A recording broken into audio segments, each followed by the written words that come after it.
Welcome back to another episode of the DPCast. I am Paul. I'm Dan. And this is episode 15. And we are going to be breaking down for you today.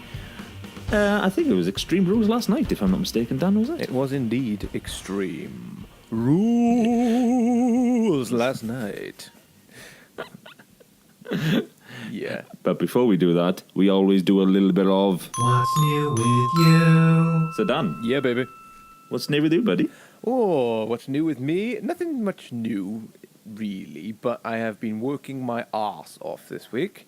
I have indeed. just work, general work, the working man work, in the hotel. Yeah. Yesterday was a boot, or the day before yesterday. I worked an afternoon shift, 3 p.m. Wow. to 10 p.m. Yeah. In one hotel, and then I travelled all the way to the town over, Llanelli, to work a 11 p.m. to 7 a.m. shift. Then after that shift, I went to bed for a few hours, got up, and went to do 3 p.m. to 11 a.m. in the Llanelli hotel. So, Oh, wait a minute. Stop that. Reverse a minute. Did you just say you've done a 3 until 10 and then 11 till 7? I did indeed. Yes. I did. You stupid son of a bitch. I know. Fucking hell, dude. Yeah. You would have killed yourself doing that. That's an 18-hour shift. More or less. I had an hour, because the one in Cross Hands, the hotel in Cross Hands, their shift patterns are different to the one in Llanelli, so they do afternoon shift with them is 2 p.m. to 11 p.m. To 10 p.m. So I had an hour to get to the next hotel, which is quite convenient, really. Actually, that one was okay. It was the next day, the afternoon yesterday, was the fucker, because I got up, I went to bed, I was like, yeah, I'm doing fine, got up a few hours kept now.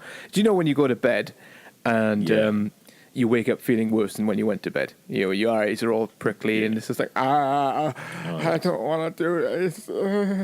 So yesterday, that shift, that afternoon, and I was thinking, relevant to this podcast, I was thinking, Christ, I don't think I'm going to be able to stay awake for the pay-per-view tonight. I thought, I'm going to have to watch it tomorrow. I hate watching repeats of pay-per-views. I like watching it live. It's something about it. It takes something out of it watching it the next day when the sun is up. And I was thinking, oh, fuck, I'm going to have to watch the repeat tomorrow. I'm not going to make it tonight. But as the shift went on, I was okay. And I woke up, and by the time I got home then, I had a pizza going in the oven, frozen pizza, fucking cuisine, yum yum. And I was good to go, and I was wide awake all the way through. WhatsApping you on the way fair play. through. Freaking we were WhatsApping all the way through it. Freaking as we love to do on a... Right, keep you up to date what we're talking about here. When we do watch a pay-per-view, quite often at the time, it's either if me and Dan are in work, Dan's normally at home and I'm watching it at work. And quite often what we do is we WhatsApp all the way through it. Pretty much, yeah. We literally taking the piss. We do our predictions back and forth to each other, and then we do our predictions, and then we literally we go, oh my fucking god, look at it. Yeah. But unless it's a major pay-per-view like Royal Rumble, WrestleMania, SummerSlam, Survivor Series, then we usually do a little bit of a trek down to Paul's house and we have a little evening of it. Yeah. So and I make a night of it, like freaking get all the old junk food in, freaking increase our bowl size, freaking to another. Yeah. Get the Yankee candles going. We get a little bit of Barry White on the record player. Oh, you got a bit of Barry. Yeah, dim the lights. Get the mood going, and then we watch some fucking wrestling. Then we watch men in spandex. Yeah, wrestle, roll over each other. Sounds like a very gay we are men. I'm gonna light some candles and then I'm going to go and watch some men in spandex. What do you want? Christmas cookies? You want oak? Oh, I got a little bit of lemon fresh.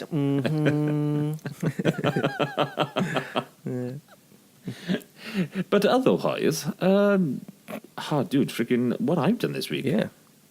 What have you done? What have you done, Paul? Well, Paul, what have you done? Paul. Well, last night we literally started tweeting once again on our Twitter page. We live tweeted all of Extreme Rules last night. Mm-hmm. So it's quite chuffed to basically be back onto our Twitter, and we did our Facebook as well last night. Yes. We haven't done it. Well, we've only just started up and running. Yes. So it was nice to get that back into a groove. What else have we done? I've been working like an absolute nugget, like vice versa, like yourself, dude. It's been a crazy couple week or so for like me and yourself, innit? Because when it comes to where we look, where the travel lodges that we have, like they're busy as fuck, like, so it means we're consistently fucking like up, down, up and down, up and down. Oh yeah. The time we leave our shifts, we're fucking burnt out. It's been half term, isn't it? So all the kiddies are off school, families come and stay and all that. Nothing wrong with them; they're fine. You know, it's just the hotel's full, and more full. I'd say that with the because usually we're full, but with workmen because they do a lot of work in the area and stuff. But when it's half term, and you get a different kind of customer. And workmen tend to not want much; they just want to go to the room, you know, and use it and in and out as they can. They don't bother you that much. Yeah, that's true. And then the families come in, and they're a little bit not I wouldn't say demanding, but you know they have more requests. Let's say, and there's a little bit more work involved. Not much. You know, nothing wrong with them at all. It's just that's the way it is, you know. So it's a little bit of a busier atmosphere in the half terms. Yeah, no, I thought to be honest, what I realise, like Dan doesn't have this in the lodges he has. I work in like somewhat of a motor services that's linked on with us. Yeah, services. And in the night they close down, and fucking hell, we have fucking Nugget Central walking through the door. We have every duckbed literally walking in, clearly sees it's dark, and then go, "Is Costa open?" No. Clearly, it's dark over there. Unless they're working with candlelight, they're not over there. And secondly, you can see a massive 2 shutters fucking bolted down, and the only direction you're going in is to a fucking phone booth, you son of a bitch. Tell everyone what you did once with the phone booth. At one stage, one of my mates used to troll me in work and found out one of the actual phone booth numbers. And thought, I'm going to shit him up in a night shift. What it didn't. It just more came to the find of like, fuck, just something else that occurs on my night shift. So after he fucking came clean, he gave me the number. So I remember one time, these customers were just absolute fucking duckbends. I mean, literally, there's a rare breed that walks through our doors in the night, and they are special.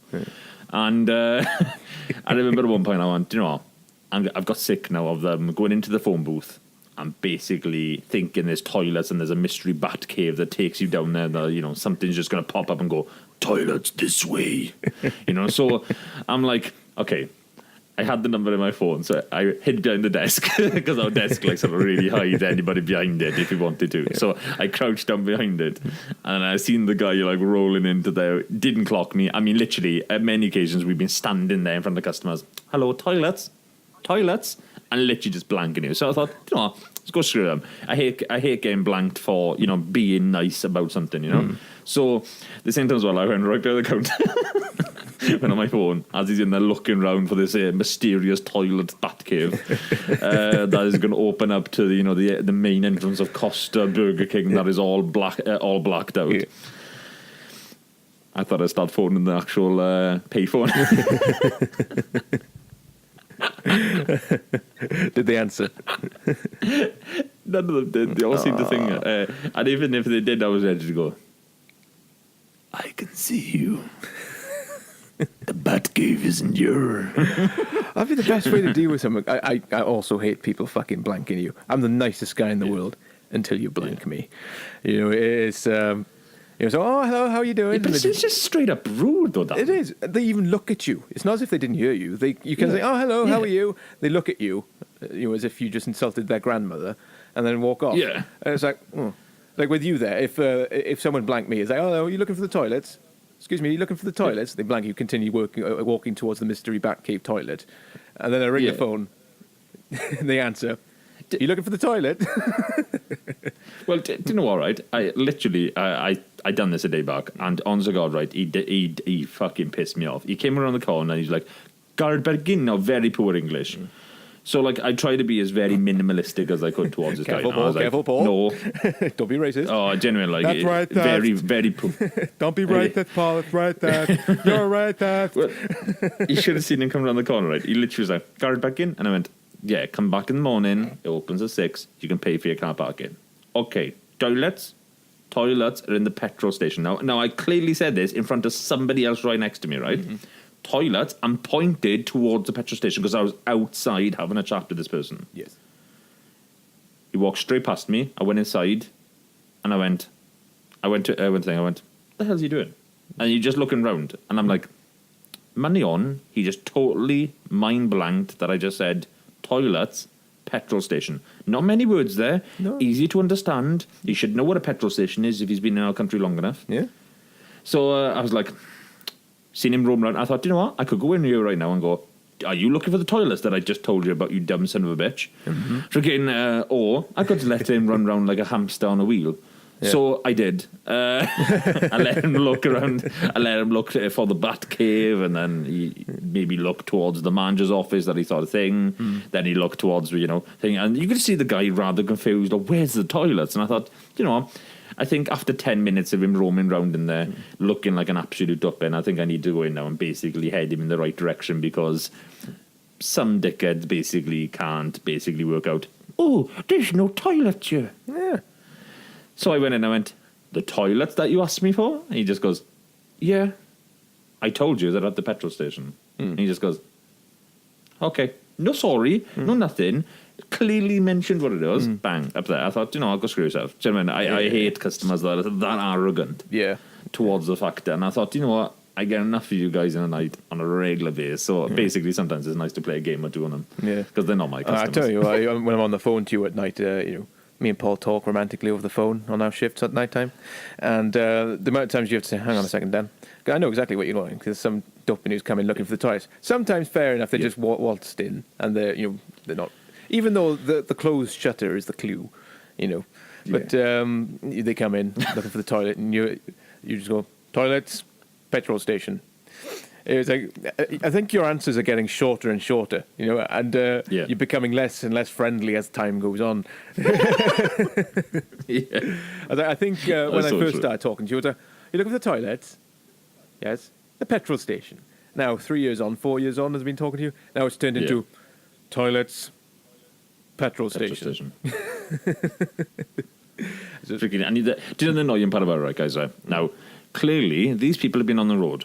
Now, I understand that, and understand that fully, right? But here becomes the big one that really fucking tips me over the edge, and it fucking does it big time with me, is that they then go, where's the petrol station?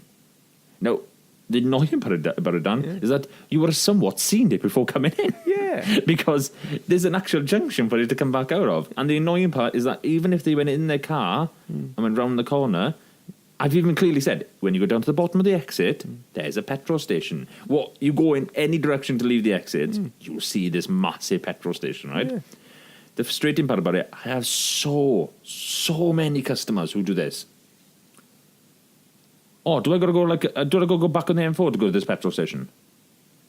I just said, go to the exit of the car park. You see it straight away. Yeah. At this point, you're literally pulling on hair going, how are you on the fucking road? Not to mention the massive signs saying BP on the way in, and the little road markings that, you have headlights in your car. You can't miss it. It says fuel on the road.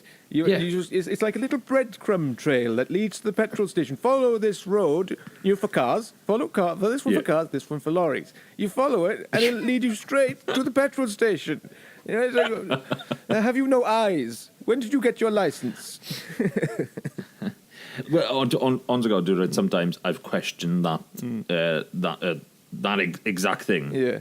How are you on the road? How are you on the road? Do you need glasses? Because you can't cock up that bad and not realise it at least 10 to 50 miles on the road. I've had multiple people. It was one on the phone with you a day back, wasn't it? Lovely girl walks through the door. She comes in. I think I'm lost. Now, there's a category of thinking you're lost and knowing you're lost. Yes. She thought she was thinking she was lost. And I went, oh, where are you heading to, love? I'm heading to the bridge. All right, okay. I said, where have you just come from? Thinking, she's going to say Pembroke. That would have been, she's going in the right direction. Yes. Oh, I've just come from Cardiff. Sorry, where? She goes, I just come from Cardiff Airport. Yeah, love, you're not just even a smidge outside. I said, you're in Swansea. I said, you are now like an hour and a half in the wrong direction. Who goes an hour and a half? There is multiple services en route. For people, multiple freaking. For people not from Wales, basically, you've the south of Wales is the more what would you call it? The more built-up area of Wales.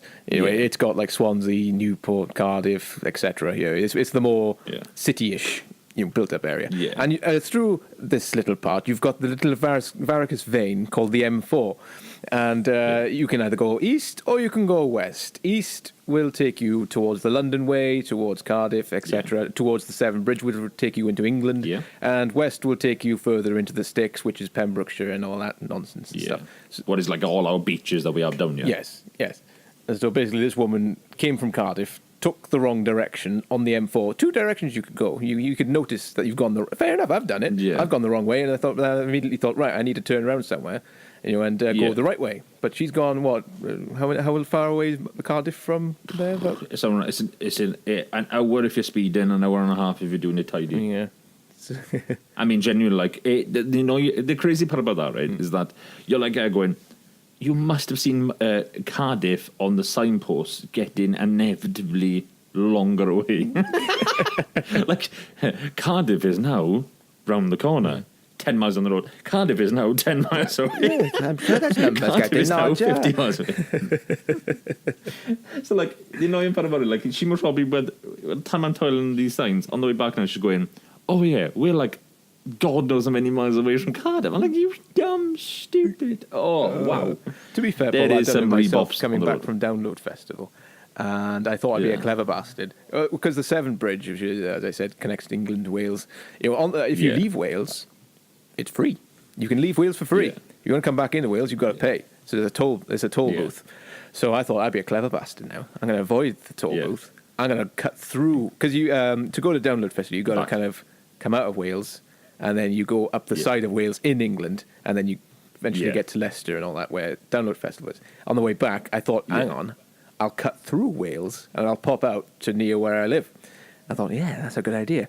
But the thing is about cutting through Wales, it's like driving through the World of Warcraft, really. It's like the weather changes. You got hail one minute, you got thunder the next, you got sunshine another minute, and the roads are single mostly. You get a few dual carriageways and stuff like that, but it's so confusing. And back then, I was stubborn. I was like, I'm a map guy. I'm not going to use sat-navs. Pish posh, And so the little road names like B20 something, that's just made up. But, it's like this woman, it's east or west, whichever direction you go. But I just took the wrong one, and I ended up going back to Oxfordshire, and that was an hour and a half drive. But this is different because the M4 is easy. You got, it's clear. But this one was like driving through the sticks and all that, and I've driven for an hour and a half before I realised, hang on, that's Oxfordshire. Why am I in England again? Oh, you nugget. I know, but that was back in my when I first learned to drive days. So Did you what as well? Freaking had a customer come in the day back and talk about some people having bar days. This guy had a bar day. Oh. He's from the Netherlands. He was coming from near England. I can't remember the exact location. Yeah. And he went back around the back roads, like you just said. And he went in. He had a bar day running up to that. There was some cock-ups from where he was coming from. Yeah. And instead of taking the M4, as we just mentioned, it's the easiest vein to go straight through Wales and into England and back from Forth. Yeah. He thought he'd go back routes, and on the route on the back routes, he ended up hitting a deer that ended up destroying the front of his car. Yeah. Then couldn't find a room for no love, no money. Yeah. Then came to us. It was the guy who was me and you were trying to help to get into Llandilo. Oh, that guy. Oh, right. Yeah. Well, I ended up placing in my lodge after the thing because we were very tight that day on actually taking customers through the door because we were it was Champions League final and it was something going on internationally as well that made it like something big in the area. When there's something big, you might as well not even touch a travel lodge because we're cheap as hell. Even though our prices are ridiculous for the day, we're still cheaper than everything else around us. Once they get wind that there's something going on there, they'll knock up the price. It's like everybody does. Like £99. Even like B&B is a really tactical, clever, and people like Premier Inn because we'll be, say for argument's sake, events on the area, we go up to £100. What we've been at quite a few times in the last couple of weeks because of big events. But what then occurs is that Premier Inn go up to about 125, but bed and breakfasts go up to 150. Now, the clever way they do that is because unless their bed and breakfast is already full, they won't do it. But if they've got room availability, they know, right? Travellers are going to fill up straight away. Premier Inn will fill up straight away because they're public brands. And people are going to go, oh my God, I haven't got a room tonight. I need to get a bed and breakfast. Well, never guess what bed and breakfast is available. The £150 one. What they'll happily pay. Yeah, exactly. Yeah. So that's funny. It's tactically clever. It's dirty, but it's tactically clever. Yeah. Oh, I tell you what, I had a guest in the other day. I was in Cross Hands. I swear to God, man, he didn't look like him. He sounded the spit-in image of Jim Broadbent. Is it Jim Broadbent? Jim Broadbent. If you don't know, he's the guy who's in Moulin Rouge. He plays Bridget Jones's dad in the films. And he's got a bit of a voice like this. Not quite. That's a shit impression. Never heard of him. Never heard of him? I'll send you a link. He's a British actor, but I swear to God, he sounded exactly like him. He was talking and all that. I was just standing there with my gob a little bit open. I was like, oh my God. Things about we don't know who we are through our doors because we've got multiple. If anybody lives in the UK listening to this, or even most probably some parts of America, I've had quite a few celebrities that have walked through our doors and into motor services as well. On top of it, we've had Shane Ward who won the X Factor at one stage with us. We've had Lady Gaga come into the motor services. I mean, we had One Direction. Gaga? Yeah, really. Wow. We had Lady Gaga come into the motor services, went into the shop, W. Smith's with us there. Nobody clocked her because she was in nonchalant gear. But weirdly, when you realise it was her, it was quite obvious. Yeah. But at the same time as well, she went in the shop. One of the little girls went up to her and asked her for the autograph, and she did it. And then still nobody clocked it so much. And then she went over to Burger King and then told them the Burger King staff, "Can you turn the music up?" And she went, "No, we can't." And she goes, "Who pissed in your cornflakes?" Yeah. Oh, bit of a diva, is she? Yeah, but it was quite funny because I don't like Lady Gaga's music at all. It's not my style. Not my style, baby. But I watched her in American Horror Story, and she's a fucking good actress too. So I like her for that fact. That reason. She's very diverse. I've noticed she does a lot of stuff, and everything she does touch seems to turn into gold. Yeah. So I got to give her huge props in that element that she can turn her ass to anything that needs to be. And really pull out gold in every aspect. Yeah. I mean, I've seen her do. You might enjoy this more than anything. Is that she? A classic pop career. Where she does. The I want you. The monster songs and all. Those fucking songs. I can't fucking. I probably don't. I probably know if I hear it, but I don't know if it's her or not. But the same time as well. She started doing one with this famous fucking classical pianist. Oh fuck. I can't think of his name right now. No. I really can't think of his name. I've literally got my my Google Translator in the corner, fucking typing like a little bitch. So she'll find out that in a second. But she done that, and you're like, oh, why is she doing this for? She doesn't need to do this. Her pop career is actually damn decent. And out of nowhere, then, Tony Bennett. That's who she done it with. Never heard of him. Who was an old classic pianist / very old timey singer. All right. And amazing voice in him. Amazing voice. I mean, you're talking old school songs. You know what I mean? Yeah. Well, fair enough. I say whichever she wants to do is fine. If she's interested in it, and go for it, man. Yeah, but the thing is, she turned her hand to it and done it in a phenomenal status. I got to give it everything she has touched, as you just said, even TV wise, it's been incredible. I mean, I can't. This and she done the Super Bowl, dude. Fucking hell, she was incredible. She's the one that did Poker Face, isn't it? She did indeed. That was in every... Poker Face. There we go. Oh, and I tell you one thing. We've found out we've got a couple more people who listen to our podcast, and I kind of want to give them a shout out. So. As I said last week, we give shout outs to Tim and his wife, who is on my Clash of Clans account, and they were they loved our last podcast and they absolutely loved it, I'm chuffed about that. Yeah. It was nice to see that people who we're telling our podcast about are actually listening to it. And lo and behold, another person we found out this week are listening to a podcast is I come as a good friend, anyways. Is my actual Chinese guy, John. Oh, we go down there to have a chicken curry. Chicken curry man. Chicken curry. No, I love John. Genuine, John's amazing. Yeah, He's John. one of these kind of guys that literally. I count as a friend. I don't count him as somebody I know down the the guy who cooks a chicken curry. Yeah. I count him as a good friend. like John. He's every time I go down there, he always treats my family as if it's his own. Yeah. And it's a nice gesture. So I found out this week he's actually listened to a podcast. Oh, cool. Because he asked about it on long back, and he was literally like, "Oh, what's the name?" And I was like, "Oh, it's the DPCast." And he's like, "Oh, fantastic." Yeah. I'll give it a listen. I listened to podcasts. Okay, fantastic, dude. Freaking, if you want to, I said, in time, if I see like a more people around the Armford area, looking for chicken curry. Oh, looking for chicken curry. More around the area being on our podcast. I'll start publicising. If you want chicken curry, go down to his area. Just to clear up, he does Chinese food, totally isn't it? Is it Chinese food that he does? I think it is, yeah. He does do a variant of a few other But things we go well. there for chicken curry. And it's chicken curry. If anyone in the area, who's around the fantastic. Ammanford area, go. There's Chopsticks is the name of it. Yeah. If you go to Chopsticks, you will get some fucking decent food there. It's like, it's like $5.50, isn't it, Jane? Yeah, it's like £5.50 for a chicken curry and rice.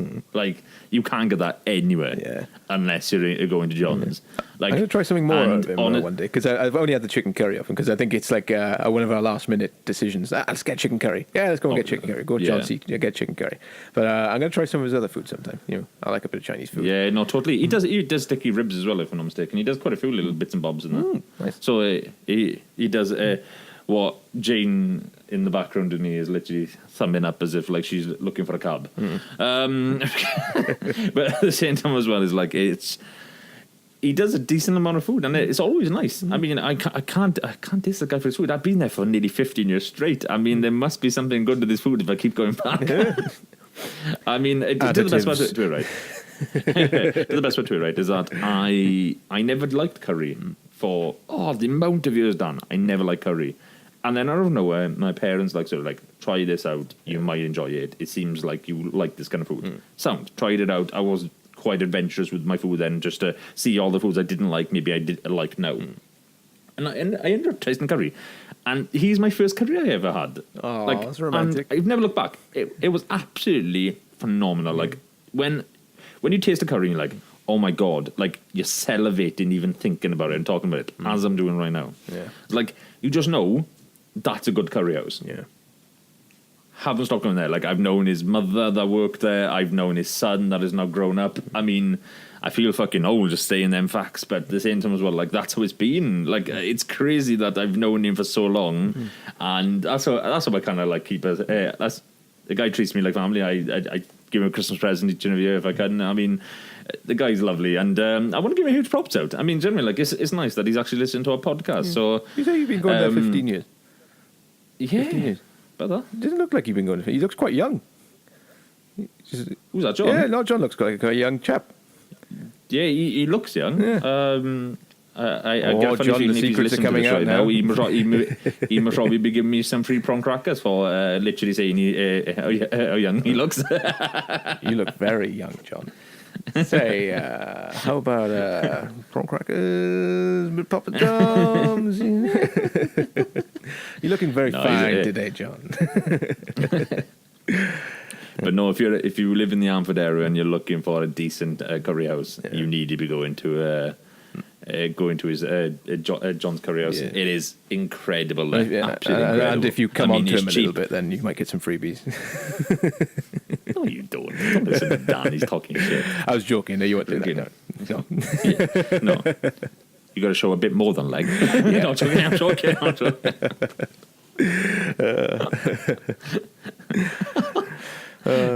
Anywho's, we do something each and every week that Dan never knows the question for, and that is... You are entering the Hypothetical Corner. So, Dan. Yes. Yeah. Our hypothetical question this week is... Now, before we go into it, Yes. you never know what I'm going to send it to. We used to do this at one stage. I used to tell you. Yeah. No, we don't. No. I think it's more... I kind of like him freaking being dumbfounded on the stage. Oh, shit. I used to be a little bit So, more prepared for these things before, but now I'm going in blind, bareback. So, hit it. So, Yeah. this week's hypothetical question is... It's short, it's sweet, since we have to go into the extreme rules in a couple of minutes. If a genie offered you 3 wishes, Yes. what would you wish for? Paul, we did this in the very Yes. first episode. Did we? Yeah. Are you sure? I've answered this before. I don't know, dude. I know, because I said I would go for a cabin in the woods. Was it one wish that we had before? I think it might have been one, dude. Freaking, I don't remember doing a genie one of this caliber. I'm pretty sure we've done it, because I remember this episode because I remember discussing with my my lady friend, and I don't know, a couple of days before, and I remember being dumbfounded that you asked me the exact same questions, or the exact same question a few days later. I was like, oh my god, I already know the answer to this because I've already been asked it 2 days ago. Okay, well, I'm going to change it up a bit then, right? Okay. I'm going to... If a genie offered you 3 wishes, Yes. but them 3 wishes had to be wrestling-orientated, Okay. what would you wish for? It has to do with wrestling. Since you think that we actually had that question, I thought I'd change it I'm up going a to call tad. you shit now, Paul. Yeah, I'm not going to lie to you, genuine. I'll have to look back in the first couple of episodes now. I don't think it was the first. We did do don't think we hypothetical did. question in the first one. Did we? Well, the annoying part about it is that we had a list of hypothetical questions that I had, and I had them all in numeric order for our episodes on my memos. The problem is, after episode 10, my tablet got wiped. I had to be reset. So all my data that I had for all the hypothetical questions went gone. Oh dear. So I've had to start since episode 13. So I'm literally going through my hypothetical website that I go through just to find hypotheticals to lob in. So there's some high chance in some points we might actually be dabbling over old ones. But my memory states I don't think we've done this one. But anywho's, Okay. change it up now. Okay. So if I If had the genie offered you 3 wishes, what would you wish for in... if a genie offered you 3 wishes, what wrestling or in a wrestling thing, what would you wish for? Okay. Not involving me, just wrestling in WWE and et cetera, in general. No, involving you. Say that you're the wrestler. Okay. You're the wrestler. You're a low tier wrestler. What do you wish for? What do I wish for? Okay. I'd wish for Charlotte. The Charlotte. I want Okay. Charlotte. Wait, right. Yeah. Charlotte as what though? That's what? Is Charlotte as your life partner, or Charlotte as your in-ring partner? Oh, my partner. Right. Okay. Okay. I'm gonna let you finish the full 3, and I'm gonna break down yours. before I Okay. do mine. Okay. Okay, Charlotte. Just for laughs. And I would want to... This is a tough one. But wrestling's a weird one because I don't really have many wants in wrestling at the moment. Like, I don't really have many, I really want to see this, I really want to see that. Oh, I really want this to happen. I'm happy to go with the flow with it, so I have to think about this one. Yeah, but think about it now. You're a wrestler. Oh, man. I'm a You're wrestler. not thinking like an Oh, actual shit, wrestler. I'm You're the wrestler, as I said. Fucking hell, I'm a wrestler, fuck, yeah. Okay, I'm a wrestler. You're Dan the man. I'm Dan the man. Dan the man who can. I'd want to probably, just because, for shits and giggles, although it wouldn't be at the time, I'd want to go against Braun Strowman for a laugh, see what happens. And then kick the shit into Roman Reigns with his own moves. Okay. So I think that's me. Okay. Yeah. We break down yours quickly then. Mm-hmm. Charlotte as your partner. Yes. You didn't actually pick what brand you might want to be on, because if you weren't on SmackDown, you're going to be on Raw. I gotta pick a brand. So- I gotta stick to a brand, haven't I? Yeah, and the same time as well is that if like you weren't on SmackDown, Yeah. she wouldn't be with you so much, it means you'd be hardly together. She's on SmackDown now, though, isn't she? She's on SmackDown. Yeah, okay, be in SmackDown. When's Braun Strowman? He's in Raw, isn't he? He's in Raw. Ah, okay. Okay, well, let's stick to SmackDown then. I am leaning towards the SmackDown brand a bit more lately. I do like the SmackDown brand. Your second wish would be, I would have to be in SmackDown. Okay, I would... Okay, make that first, just to set the foundations. I wish to be in SmackDown, be with Charlotte, and who is in SmackDown? It's changed now, isn't it? Oh, yes. Fuck, who's in SmackDown? Okay, so... Dean Ambrose is... AJ Styles, Shinsuke Nakamura. Shinsuke... Ooh, that's a good one. I wouldn't want to fight him, though. I like him, but I wouldn't want to fight him. Being in a tag team with Shinsuke Nakamura, but he's a solo guy. I'd be booed like shit because Shinsuke's solo, man. Oh, yeah. Even though he's done a tag in the last couple of weeks. Yeah, well, it's like one of those things where you got to do it, isn't it? So, yeah. AJ Styles. I don't like AJ. Who's AJ after at the moment? Kevin Owens. Kevin Owens. Okay, yeah. I want to go against Kevin Owens. I like Kevin Owens, and I wouldn't mind fighting him. Working with him. Okay. Yeah. I'd got my 3. Okay. Yeah. I would be as jacked as John Cena. Okay. I would be as well known in the industry as John Cena. Mm-hmm. And I would make my debut in WrestleMania. Oh, fair enough.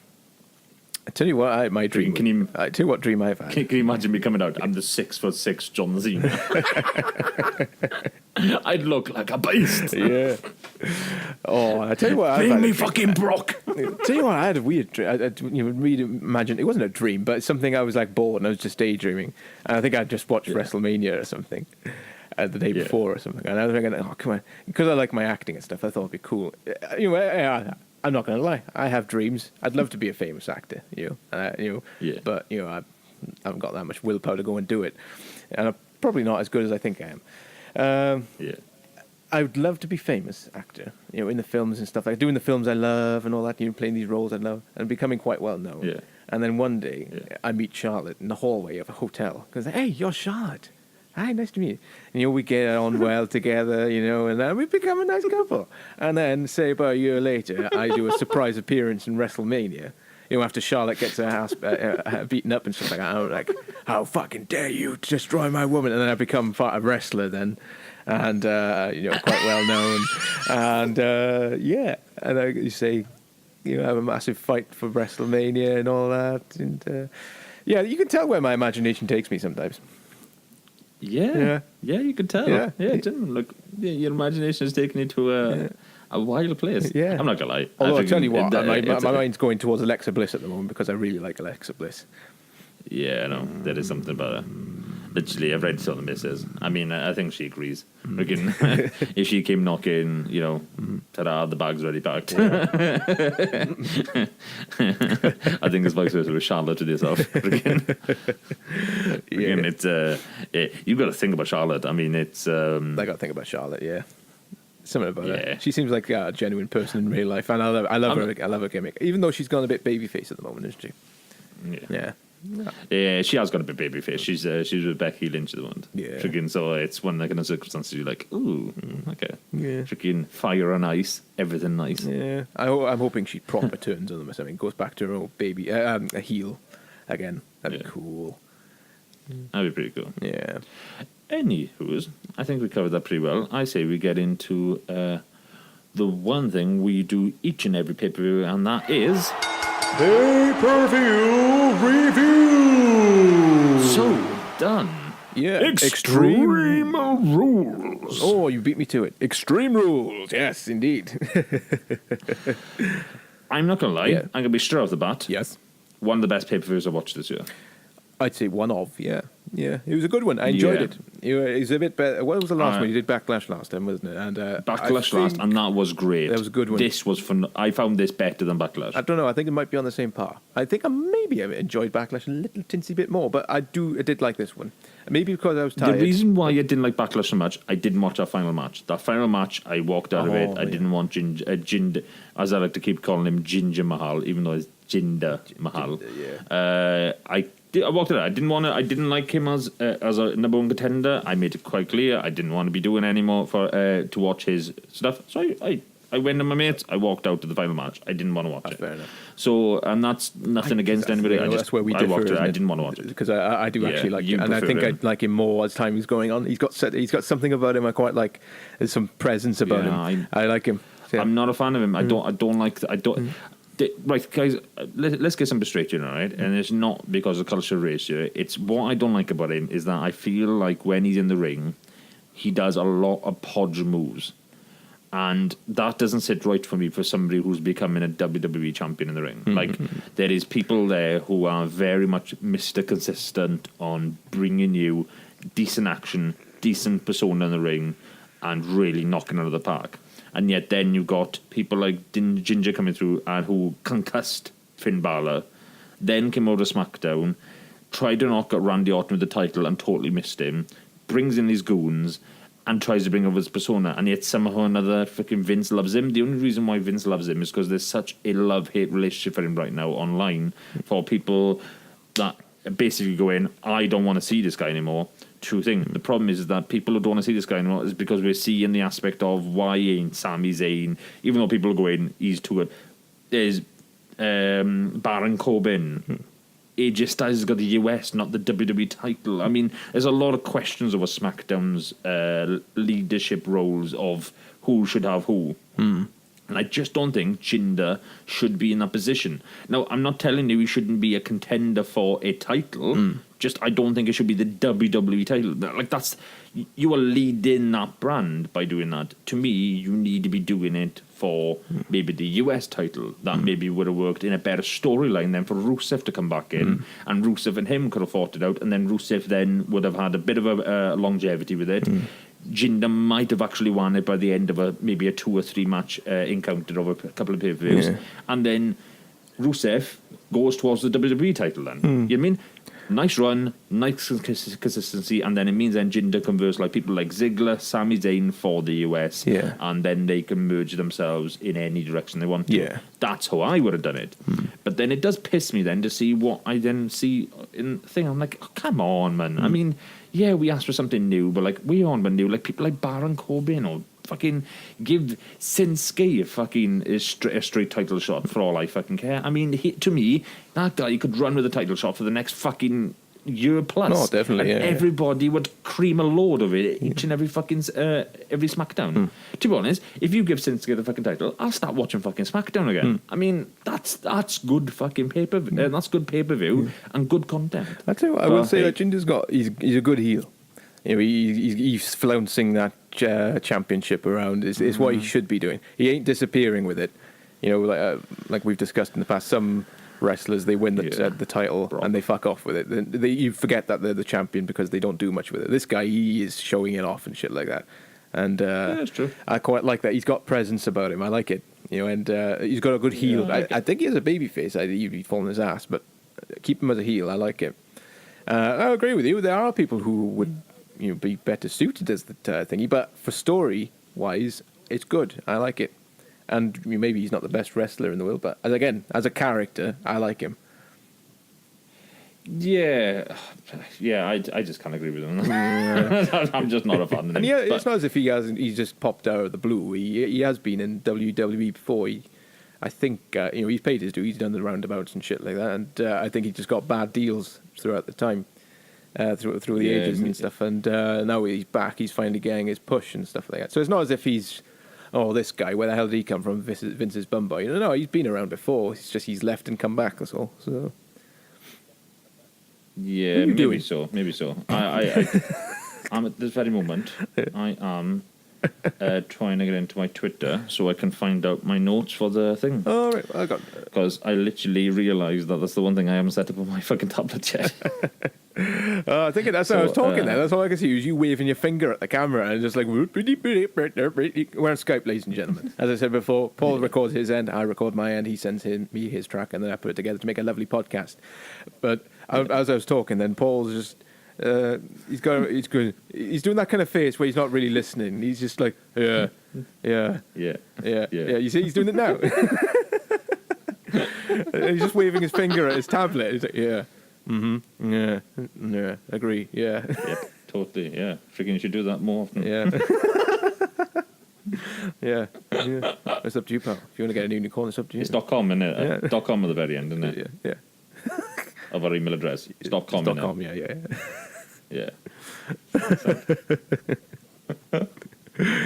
Oh. So Let me in. We're professionals here, you see. You know. Is it Hotmail or Gmail? Eh? Is it Hotmail or Gmail? Hotmail. Yeah. What the hell have I placed in wrong? Stop typing with your forehead. Oh, bless his cotton socks. Look at him. Yeah. Right, anyways, I'll just plod along. I got notes anyway. I got notes. Can you remember it pretty well, though? I can't. I can remember it pretty decently. Yeah. Freaking, you just run in a lot of it, and I'll just basically remember what I think I should put. Oh, okay, there we go then. Okay, shall we begin? Yeah, go on. Okay, fair enough. The first match is a pre-show, if you want to do it. Extreme Rules begins, and we have David Otunga's back. Fuck's sake. Is it David Mr. Obvious. Mr. Obvious. I'm going to tell you what. We're going to have a new segment, I reckon. I haven't discussed this with Paul, but it's a very short, minuscule segment called, let's think, what can we call it? David Otunga's Moment of Obviousness, or something like that. And I am having a think, we're just going to take the piss out of David Otunga because we dislike him and he's Captain Obvious. So if that guy wants to win, he's going to have to pin him. Yes, David. And the thing about I love about the guy as well is that I'm a graduate. I do all this stuff. I have all this things and all that and all this and all that, and his wife is smoking hot as well. That's the thing. He's all looks. You can tell just by looking at him. He's all looks, giving people that eyeball look when he's asking them questions. And nothing else. There's no in home. Yeah, but the annoying part about it, he's actually a not bad wrestler. Is it? Oh, fair enough. I don't care. But personality-wise, I find more personality in a fucking brick. Oh yeah, he is very blank when it comes down to his wrestling. The eyeball when he people. Talks about wrestling. I was watching him on the panel last night. Who's next to him? What's his name? Carrot Top with brown hair. Oh, yeah, Carrot Top. He's just even though he's got brown, he's like brown hair. He's Carrot Top who's dyed his hair, and he's talking to him, and he eyeballs him, eyes wide open, staring at him like that. And he does that with everyone. It's like, Jesus Christ, calm down. Yeah, you know. I know, innit? Feels like you just basically you just killed his kids, kind of look like. Yeah. That's kind of like he's just about to murder you, freaking on the spot. Yeah. Like I've noticed, as you said, he is pretty much just Captain Obvious. Yeah. I mean, he does silly things. He talks about the most ridiculous things, and I'm not gonna lie, being quite vague about it more than anything is that Booker T last night pretty much said it in a couple of words. That was fantastic. Or even if a couple of words, they went, David Otunga's back, and he just goes, yeah. Yeah, he just he did that kind of nod. Yep. Yeah. It says it all. And literally Michael Cole just goes, oh, somebody's excited. Yeah, it's fantastic. I love Booker T, and he's next to the fireworks again this time, isn't he? Yeah, exactly. I love one of these days he's going to get lit by it. Well, anywho, freaking we run into this pay-per-view and our first pre-show match, and the only pre-show match, what was quite shocking, and that is Kalisto versus Apollo Creed. Apollo Crews. Apollo Creed's Apollo Crews. Why do you keep calling him Apollo Creed? Because it's a very similar name. He's Apollo Creed's in Rocky. But I can tell, it's a very memorable name just because of that. I think his first name's Apollo. It's nearly Creed, but it's actually Cruise. So just think Tom Cruise with a Z, but then Apollo. I'm going off on one. Anyway, Apollo Crews versus Kalisto. Now, I rated this about 5 out of 10. There's a reasons for this. I got 3. That the winner was Kalisto. Yes, it was. But I called it anyways, freaking, like, before the match even started. Because I went to because as I just said, me and Dan talk about WhatsApp, and it's one started, I was like, okay, this shouldn't be too bad. And then they done the promo cut, and the promo cut, I don't know if anybody notices, sometimes they're quite subtle, and they're not so noticeable. But the more you watch WWE, the more you realise they're quite in your face. And when I watched that promo cutting into Kalisto with Titus and Apollo, I realised one massive thing, and that must have been a Raw episode that I didn't watch, and that was Apollo was watching from the outer skirts of the ring while Titus was versing Kalisto, and he had the win by pulling on his tights, and Apollo then was on the outer skirts going, you pulled on his tights, and like sort of like touching him with his finger, as if like, you're a naughty boy, you shouldn't be doing that, I seen you pull his tights. And like at that point I was like, okay, obviously Apollo's trying to act like the good guy. They can't turn him heel. This kid is way too clean. Like, he is baby fresh clean. I mean, you're looking at an inevitable WWE champ at one stage. That's the push they're going to give him, and everybody's going to hate him for it. But at the same time as well, I would say about Apollo, I did like him when he first came in, but now he's kind of he's getting his boots in. He's settling in. Yeah, he's settling in. I don't mind him. So much. I don't mind him either. But but at the same time as well is that when he came in the ring, you notice him go to Titus and go, you pull his tights, and he goes, whatever gets to win, you know, like, and I'm sort of like, okay, obviously there's a good and bad evil thing here, you know, friggin' what is not going to work for the Titus brand, you keep calling it. Then I just knew the match was going to have this kind of up and down all the way through it, and Kalisto was going to get a dirty win by Apollo not being able to get the win by his normal maneuvers. And then he was going to have an argument with Titus. Titus was like, just get in there, you know, keep doing it, get a dirty win, or something like that caliber. Yeah. And Kalisto was going to get the rough end of it. Yeah, and win, shitty roll up or something like that. Yeah. And lo and behold, that's what happened. Yeah, it was quite obvious. I gotta say, I'm quite new to WWE. Even I could see that one coming. It was like you could tell from the start there was a little bit of animosity between Titus and Apollo. And you could see they're going to start arguing. Kalisto's going to come in and use the distraction as a pro, as a plus, and he's going to win. And I could see it coming. It was an okay match, you know. It was like, It was nothing that you scream home about, like. But no. It was okay. No, so I gave it 3. It was nothing. It wasn't terrible. Actually, that's a bit mean. I'd give it a 4. It was an okay match, you know. I enjoyed it. In a way, but it was nothing. It was pre-show quality, I'd say. You know, it's where it belonged. You know. Yeah, that's a good point. That's very good. Yeah. Pre-show quality is pretty much where it should be. Yeah. But when does Kalisto look like? Kalisto's got a new outfit now. He looks a bit. No, what is? They're making Kalisto into that new Rey Mysterio. Oh, is he? Because he looks a little. Looking at him, I think he looks a little bit like Kane, like kind of Kane style. Not, you know, it's kind of like the same colours and stuff. And it's like, did you see much of Rey Mysterio? I haven't seen any Rey Mysterio yet. Right, okay. Yeah. Wait until you get into the years now of Rey Mysterio, and you'll understand Kalisto's gimmick a lot more. Okay. Because WWE love a gimmick with a mask because it's got merch.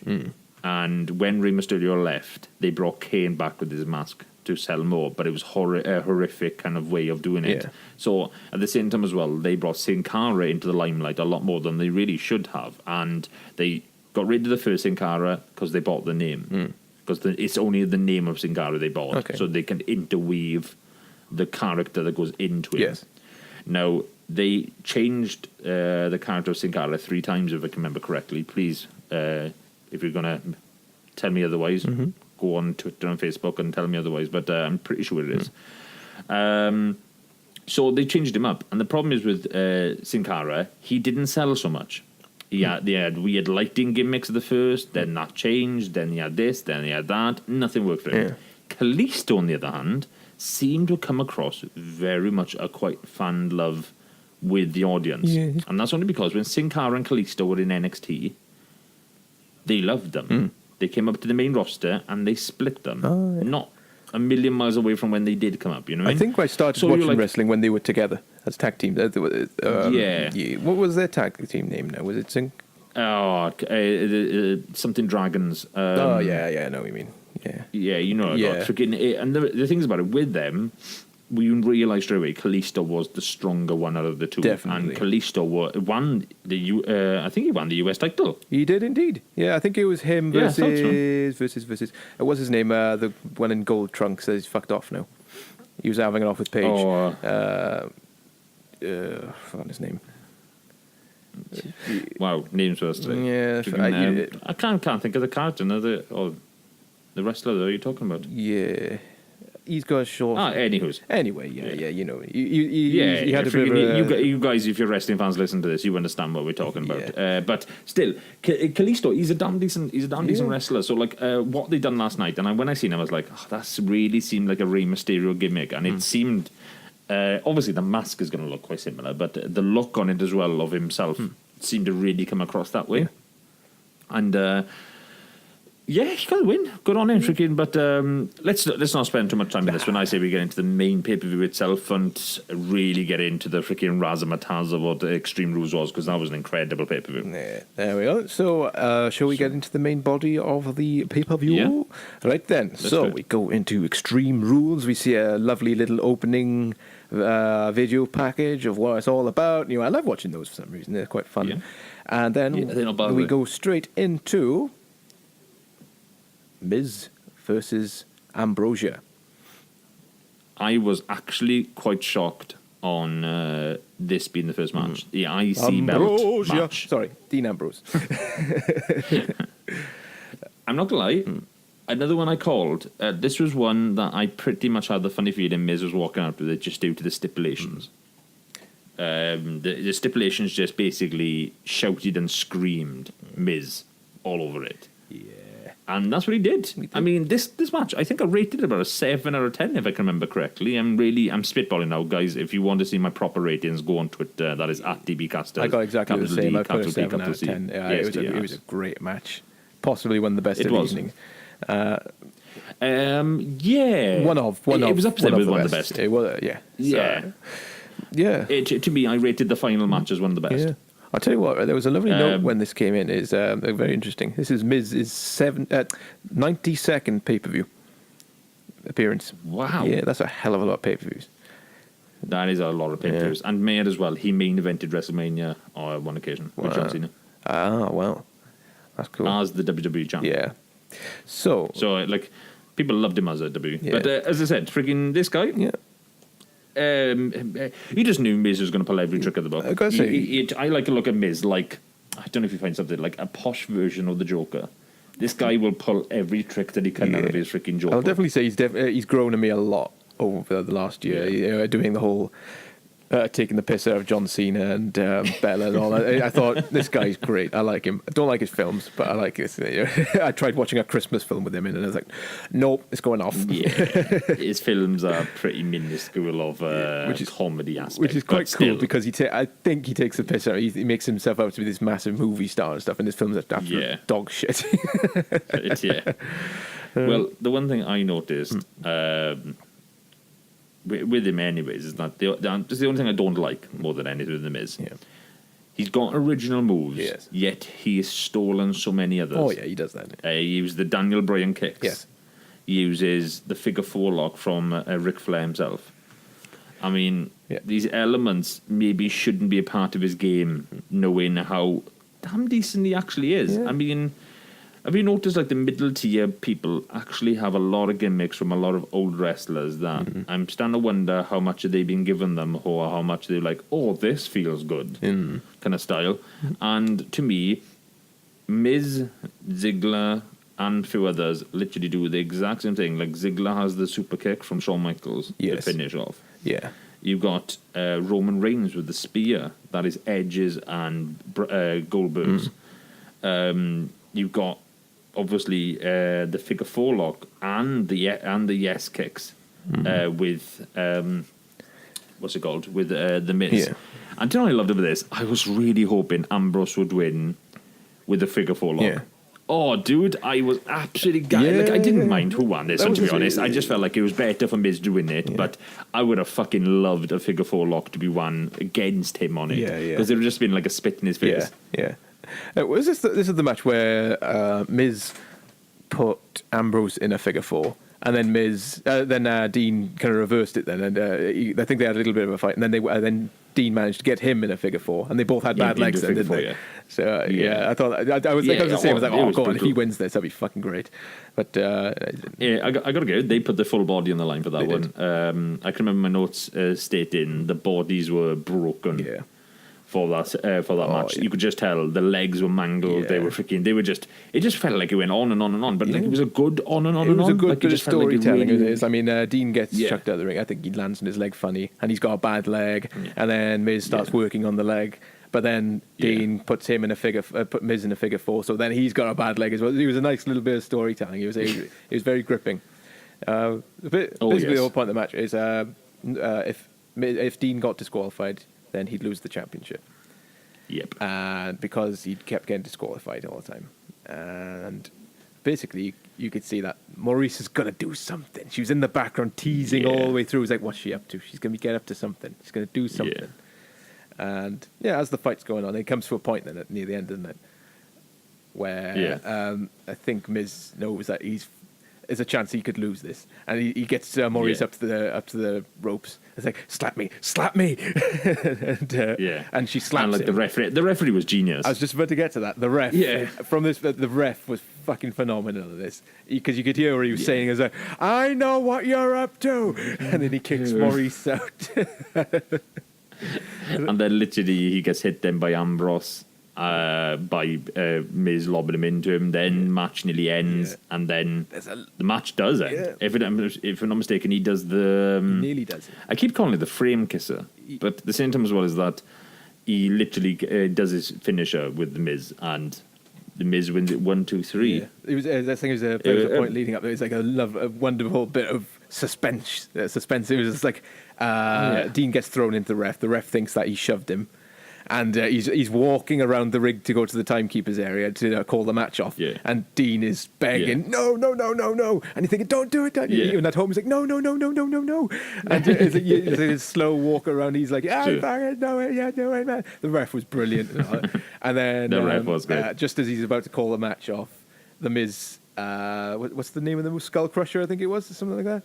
I'm not sure, dude. I can't remember it. Smashes his face into the floor of the ring anyway, and then wins. And the ref comes in and counts it 1, 2, 3. Yeah, 3. Yeah, freaking what? It was a good match. And do you know? Did you watch Talking Raw then after it? I watched half of it, but I wasn't fully paying attention.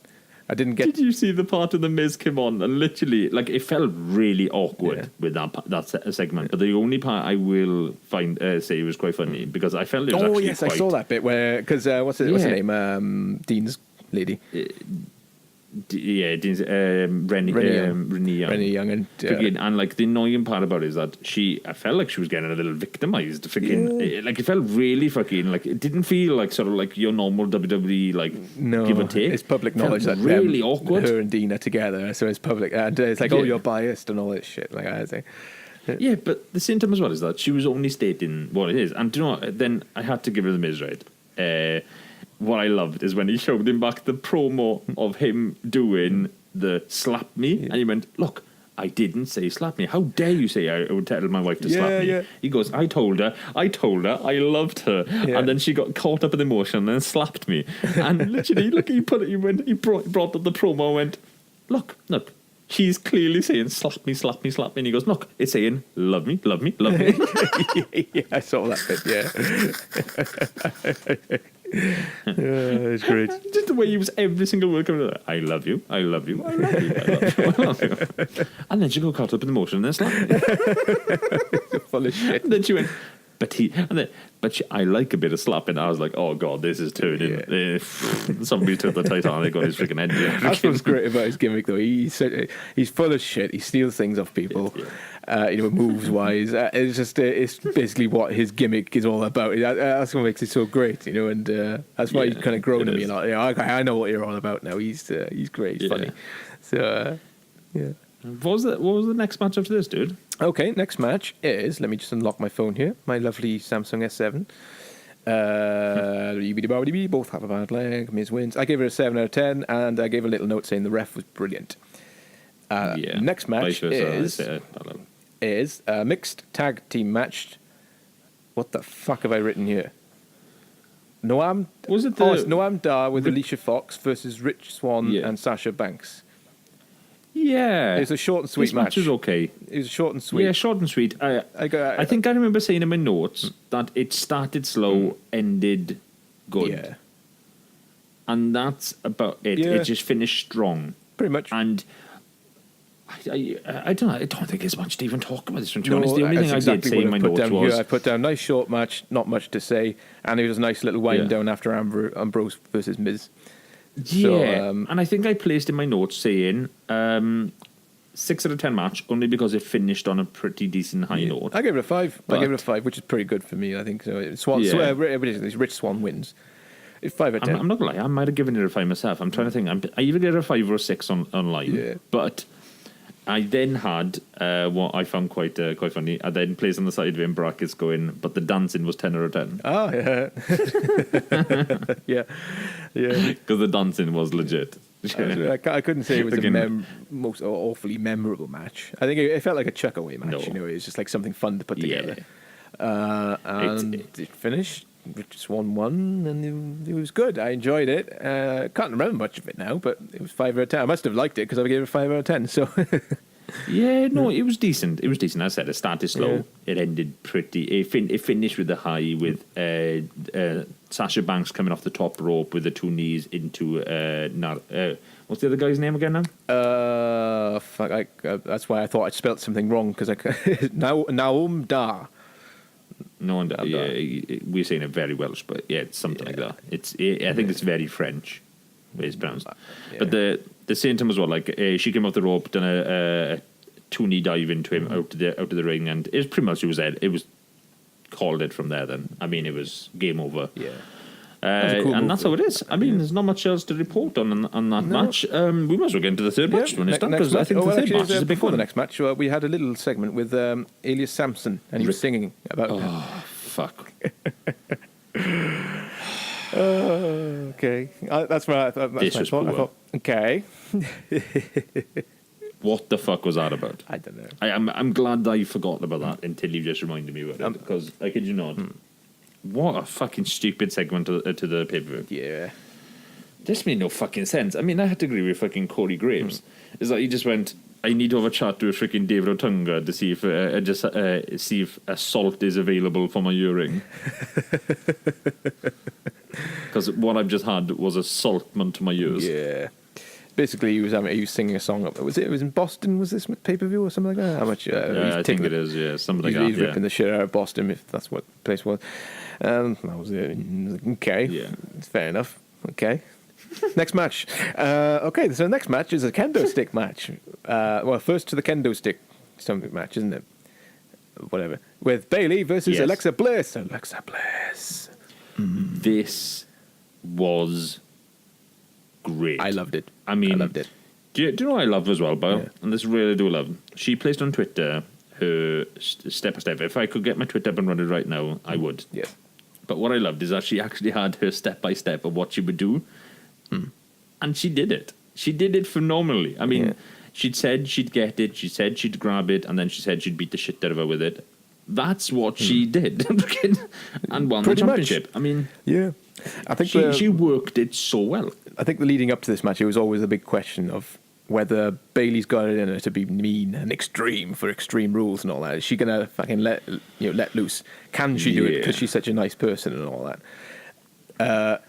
No, I don't feel like she did. she didn't. No, not at all. Not in any form of And slightest. that's why I didn't she feel lost. like she had any. That's why exactly why she lost, because she No, had. but even she if was she did show it, I think she still would have lost. Yeah. Do you know what I mean? I get you, because she was the first one to get the kendo stick barely. And I think Alexa wrestled her down and she dropped the stick. And then Alexa Bliss picks up the stick. And from there on, pretty much beats the shit out of her around the ring and wins. Yeah. It was another short match, to be honest. And I quite liked that it was. It was like... It was truthful. It was a very honest match, I found. I found that if Bailey did find some sort of demon within her to fight back and turn nasty, I kind of feel it would be fake. But she didn't. And Yeah, that's Alexa true. Bliss totally obliterated her. And I liked it. that's I very liked true. it. And I don't just mind. Bailey got booed like hell. Yeah, in a home crowd. Yeah. I mean, I noticed that too. I gotta say, I think I'm feeling it too. I'm getting a little bit bored of Bailey. It's like it seems to be. I won't go that far. There was quite a few Bailey signs in the crowd. I mean, things about it. She's got a John Cena attitude to her. See, is that you will have out of her that she will have this kind of like, I'm beat down. Nobody loves me. Yeah. And then out of nowhere, then she'll go one elbow push, and she's dun dun dun dun dun dun dun. Fucking, she's this jazzy Bailey fucking that you have around the place. Yeah. And you're like, oh, okay. And John Cena does vice versa. I don't know if you realize this. Like John Cena goes through the people say I'm old, I'm never here, and then out of nowhere, then he's 16-time world champion. Fucking, I'm loving this. Fucking, you can't fucking see me. And then he's all about that fucking jazz, like, and I'm like, it goes from they both go from being Eeyore, then turning into Tigger, bouncing around the place. They really do, like. Yeah. Freaking, they're all about the fucking Eeyore fucking build up, and then fucking.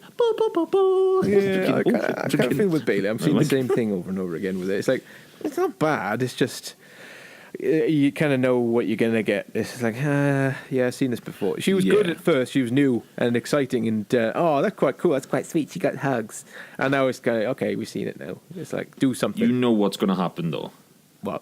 And it was quite obvious from the pre-show that Nia Jax is going to be versing Alexa Bliss before long, and then that friendship is going to disappear. Yeah, because they're best friends in real life too. And like that's going to be a huge match. That'd be a cool match too. It's like little versus large kind of thing. Yeah. I think it'd be cool. I like the idea. I was thinking that when I was watching. She was on the pre-show. She was on the panel of the pre-show, wasn't she? Yeah. And she was indeed. Yes, because we were on WhatsApp talking about it. Yeah, I won't say what I said. I don't know what I said either. That will be keep between the between the WhatsApp. We were naughty. We were naughty. Yeah, we did go a bit now. Freaking. That's the thing. So we like. I like her anyway. What's it? Nia Jax. We like Nia Jax. I think she's pretty. I like her. She's kind of sexy. Okay, I like Nia Jax for a brutality. Yeah. I'm not a fan on her look. I like her. I think she's a beautiful woman. So yeah, next match. Oh, right then. Our next match. Yeah, 6. I gave a 6 out of 10 for the Alexa Bliss versus Bailey match. Bailey. Yeah, I think I must probably done parallel. Bailey hesitates with the stick, and Alexa Bliss.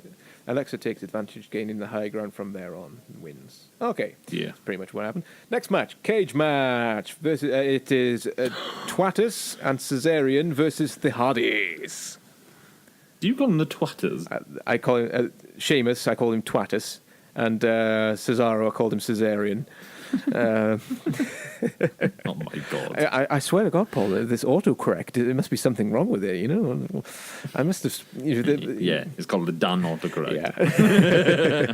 Oh, to be fair to Cesaro, I do like Cesaro. I just don't like.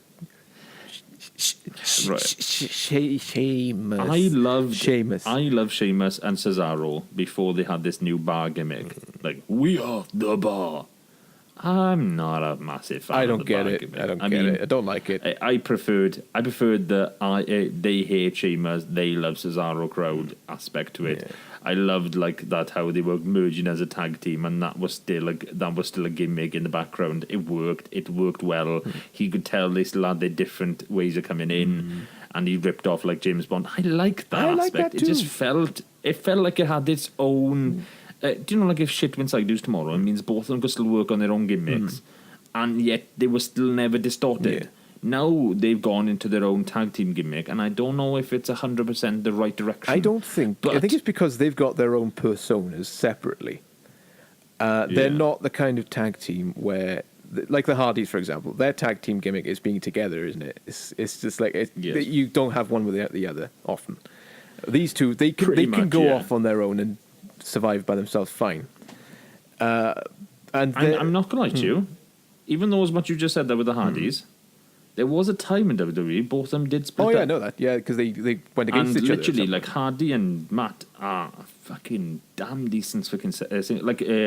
Jeff actually won the WWE Championship. Oh, did he? I haven't got that far yet. Yeah. No, you won't hit that for another couple of years. No. But still, like, when he did, like, that was epic. I mean, this is like a proper whisper in the wind off a cage kind of style win. Yeah. What he did do in this one as well. He did indeed. He did the whisper in the wind. You can't have the Hardys without somebody jumping off the top fucking part of the cage. Yeah. And lo and behold, that's where we were at with it. I mean, I didn't have any notes for this. I must have enjoyed it. Okay. I did and I didn't. Right, okay. So let me just break down what I felt about the match. Right? Okay. I love the Hardys. I love Cesaro and Sheamus. But, and there's a huge but with this, I found the match great. I found it very, very good. I think I rated it 7 out of 10. There was problems I had with the match, though, and it was nothing to do with the run-up to the match. It was nothing about a run-up in the match itself. It was the final ending product. Yeah. Now, we had a funny feeling that one of them was going to go to the ring. They kept mentioning it a lot in the match, that if one of them goes out, there's only going to be one in the ring. One problem. Just knew that was going to happen to one of the tag team. Second problem. 3 times, Matt Hardy had Sheamus and Cesaro down with a twist of fate. And yet not once did he walk over to the door and just walk straight over it. I noticed that. It was pissing me off a bit, to be honest, dude. It's like the door is right there. Use the fucking door. You don't need to go over the bloody top. Use the fucking door. And to be honest, one thing every cage match I've ever seen, normal cage, not Hell in a Cell, just normal cage match I've ever seen, the doors. I don't get the door. Why is there a door? No, I don't get it. It's like it's just a referee. It's not locked or anything. It's just there, and all it is a referee opening it. It's like an automatic door. Whenever they get close to it, the referee opens the door. I don't get it. Why has it got a door? No, it's true. I don't know. And I'm not a massive fan of it. I would believe that it needs to be locked up. At one stage, that used to be locked up. I think they should just keep it locked. The only way out is to climb over the top. Every one of those wrestlers in there can climb over the top. Even Samoa Joe could probably pull off climbing off that. Yeah, no, and he has. He's done it multiple occasions. TNA, for no mistake. Exactly. But he's a big guy. He can do it. There was that issue I had big time with it. But the annoying part about it, it happened, I was messaging going, money on both of them are going to hit the floor at the fucking same time. Yeah. And yet they actually did, and then Sheamus and Cesaro won. And I'm like, I don't know, I'm not 100% of this one. Obviously, I was expecting Jeff, because Jeff went over, he left Matt in the ring to do his own thing. He came back in, and like, why wasn't Jeff coming in a little bit sooner? I do not know. But still, it waited a little bit. He had him in position, and then lo and behold, he done the biggest freaking what's it called? Not Swan Time.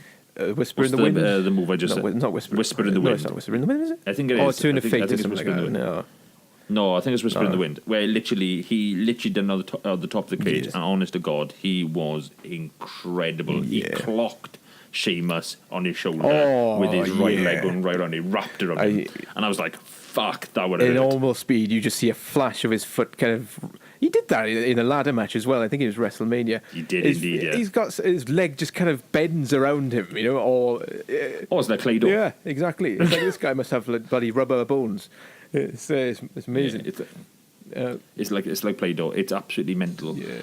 But all in all, I rated this 7 out of 10, and I kid you not, I think this was meant to be my match of the night, and the ending spoiled it for me. I wasn't 100% on the ending. Yeah, basically the ending. The way it ended. I think which one, Jeff or Matt, was in the middle of the ring, knocked out.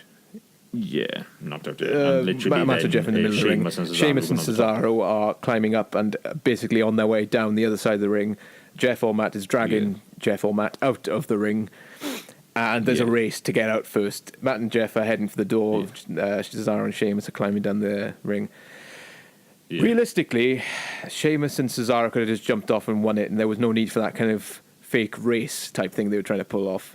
Yeah. But Sheamus and Cesaro reached the floor first, and Jeff and Matt reached the floor moments afterwards. And to be honest, the camera didn't show that so well. No, I don't know if it was the timing on the guys in the ring, but not. It was easy to see that Cesaro and Sheamus won. So, well, I wasn't. I think we were both kind of hoping if they are going to do that, let's have it bang on the exact same time, so that there's. What most probably was the plan. So there was a bit of referee conflict then. He touched the floor. No, he touched the floor. He touched the floor, and then it would have been like. I don't know what the hell would have occurred. I don't think they had time to even do that. I think they just went bang, it was him. Yeah, I would have liked to see it. It would have made some drama and quite good entertainment and stuff. But even without a replay, you could see that Sheamus and Cesaro won. So, yeah. But all in all, 7 out of 10 match. I mean, it could have been a lot more in my case. Yeah. Yeah, I got what was the next match? Twitterian wins 6 out of 10. It was Neville versus Austin Aries for the third fucking time. Oh, right. Yeah. Right. I don't want to talk about this match because we've talked about this already in this master. We've talked about it 3 fucking times. And exactly. Yeah. I think you're going to agree with me this one, Dan, right? Good match, 6 out of 10. One hell of a red arrow to finish it off. Mm-hmm. I mean, the thud was sickening. Yeah. You just heard his kneecaps wrap into his actual, into his ribcage. Yeah. And you just heard the as he done the red arrow and then went into a pin 1, 2, 3. Yeah. I'm sure Austin Aries hurt his leg at one point. Because he jumped to the ring. You could see his leg, you could see his knee buckle. It's like, oof, that looked painful. Yeah, it didn't look good. I mean, Austin Aries did take a very big, awkward bumps in this match. Yeah. I will say made as well. He done some moves in this. That was incredible. Yeah. I mean, Austin Aries pulled some moves out. I think it's called the Rings of Saturn. Yeah, that's right. Yeah. And holy shit, he fucking lobbed him in left, right, and got him centre. Yeah. I mean, he was manoeuvring him in like a silky worm. Yeah, Rings of Saturn is the submission move, isn't it? Yeah, I think it is. Yeah. I think Austin Aries tried to get back on him as well, but not quite the same as well. Match-wise, it was a great match. But we've seen it twice before in WrestleMania and in the last SmackDown pay-per-view. It's like, how many times are we going to see this fucking match now? No, it wasn't SmackDown. It was the last Raw one. Was it?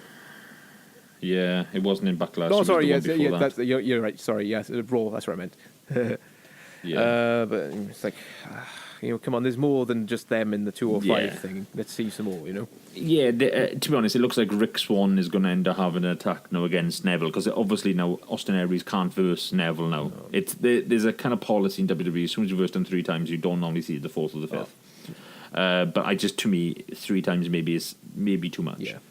I think 3 times was too much. I'm not going to lie to you, Dan. I wasn't happy with this one. No. I can't. I don't want to see it. I gave it the benefit of the doubt in Backlash because Payback.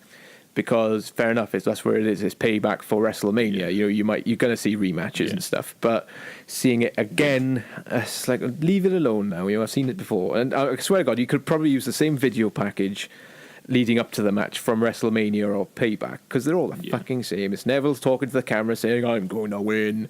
Austin Aries being all heroic, and it's we've seen it before. Next, no, it's true. Yeah. Right then, last match of the evening. Yeah. It's the last match, is it? It's the last match of the evening, I think. After that, it was... No, wait, what match did we just talk about? Oh, yeah, I think... Fuck, it was too. Yeah, it was the 6th and final match. It was very quick. It was a very quick pay-per-view. I think it felt quick because we were enjoying it. I think it felt quick as well, Dan, because the final match was on the final hour. It was. Not halfway through. It gave itself an hour to work. It did. And we had 2 very short matches, which was Alexa Bliss versus Bayley, and there was the mixed tag team match, which was very short too. Yeah, that was quite short. So that ran its way through made it run through the card quite quick too. So the last match is a 5-way with Bray Wyatt, Roman Reigns, Finn Balor, Samoa Joe, and Seth Rollins.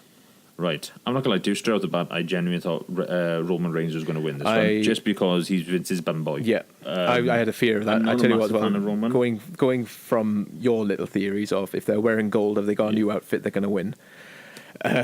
Roman Reigns had red on his Kevlar tonight, his shitty fucking puffy Kevlar. Do you know what? And I thought... It is new ring gear with him. Oh, is it not? He's worn it before. Oh, is he? No. He's got it, right. Always remember Roman Reigns. The only thing that's going to be new with him is if literally he changes the black up. He's literally got gold, silver, blue, red, and I've seen him green on him. Oh, is he? Oh. So it's never new ring gear with him. I think he's always got it. I think he's just got a fucking accessory wardrobe with all fucking different colours. Oh, let's go red today. Oh my God. He's like, what's his... I've seen this before somewhere, in a cartoon or something. Goes into his wardrobe, it's exactly the same fucking outfit. I think, which one should I wear today? Sick fucking Pee Wee Herman. Yeah. Here, diddly. I think I'll have this one. I like the red. So, but, I enjoyed it. all in. I thought. Okay, I had some issues with the entrances. I mean, what the fuck has happened to Samoa Joe's entrance? I mean, it genuinely looks like an Hawaiian advert. I didn't mind it. I mean, I don't know. I don't like that kind of like it has that kind of that.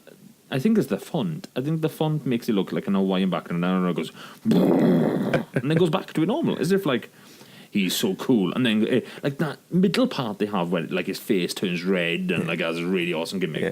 That's fierce. That is menace. Yeah. And then it goes back to the hello, welcome to my Hawaiian holiday. We do this and we do that. You know what I mean? And you're like, why are they doing this? That was the second time I saw something like that tonight. Because in the little TV spot for Balls of Fire, the next pay-per-view, the next Raw pay-per-view, they had Samoa Joe's bloody burger bar or something like that in it. So they're kind of giving him that, trying to give him that. I don't know, his music and his character says different though, didn't I? So I didn't mind it too much, but I just love Samoa Joe. I love his entrance music though. I think, oh, fucking hell, that's a hell of a theme tune. So, well, let's get into the match because literally this was I called this match 9 out of 10. I gave it an 8. I literally thought this was one of the best matches I've seen in a good while. Yeah. The carnage, the bodies that were put on the line that night were just impeccable. Yeah. I mean, if I can remember correctly, Roman Reigns speared Samoa Joe and Finn Balor through the sort of barracks kind of thing around it. Yeah. The barricade, sorry. We had bloody Seth hell! Yeah, it was a very. Yeah.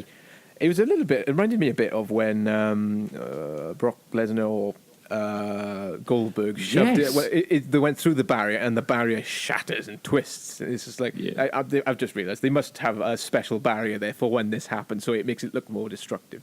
Because maybe freaking, I noticed the guy behind it didn't seem to be in that kind of circumstance. He seemed to shit his kegs. He nearly fucking took out the timekeeper too. He was like right up to the camera going, whoa. Yeah. But yeah, that was amazing. But the same time as well, like we still had then, because at that point, Bray Wyatt was scattered all over the table, and we had Seth Rollins dive off the top rope and go on to him as well. What may as well caught his fucking kneecap a bit. Yeah, fucking hell. It really caught his kneecap. And made as well. We missed it a massive second where Bray Wyatt and Samoa Joe actually teamed up for a good segment of this match. Yeah, they did. They were carrying the steps. Brutalized a lot of them. Yeah, they had a little. They were kind of like. They were kind of dopey bullies for a while. I was like, hey, you want to do it? Yeah, wasn't it? Yeah, let's do it together. And they pick up the stairs together. They're going round the ring, knocking everyone over and stuff. Freaking, I'm not going to lie. This match, all in all, I mean, just had so much carnage, so much action. Even when it was just Roman Reigns and Seth near the final product at the end of it, right? Where they were beating the shit into each other. They pulled moves, they counted each other, they put the Superman punch into each other. I think he even nearly put the pedigree into his newest move and then done the super kicks and then done this and then done that. Yeah. Out of nowhere then, Finn Balor comes in and then gets taken out by a spear by a Superman punch, and then he gets back up and then does the coup de grace and then does all his freaking moves and then then Bray comes in. Bray came in first, if I can remember correctly. He done the kiss of, is it the kiss of fate or the Sister Abigail. When he done it on Seth, he failed. Then done on Roman, then failed. Then Finn Balor came in, failed, and then done the coup de grace on Roman Reigns.